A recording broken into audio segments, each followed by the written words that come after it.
Был чемпионом дистанции. Выпускали, по-моему, 520, по-моему, голубей. Он прилетел первым. Спортивные бельгийские голуби Владимира Лукоянова всегда в тонусе. Дистанцию в 500 километров преодолевают с легкостью. Ежедневные тренировки, как у настоящих спортсменов, дают результат. Вот и на выставке в Казани голуби первые. Результаты твоей работы не одного года, а несколько лет.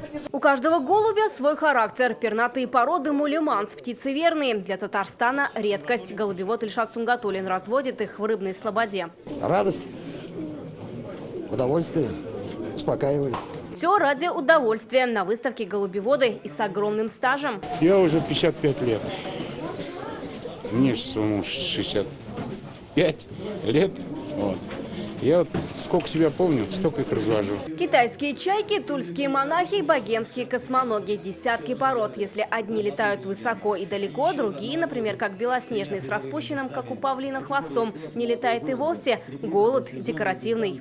Детям понравились, которые необычные, не которые мы на улице видим, а которые необычные именно голуби, у которых лапки другого цвета или там какие-то волнистые. Вот. Посетила выставку более 1000 голубеводов вот, за 2 дня.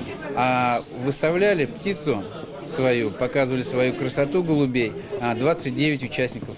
Символы мира на выставку в Казани собираются уже в 34-й раз. В этом году ее приурочили к столетию ТССР.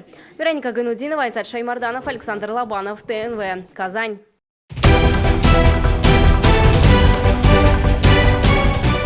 Все новости дня, выпуски программы «Новости Татарстана», программы и фильмы на сайте tnv.ru и на YouTube-канале ТНВ. Подписывайтесь.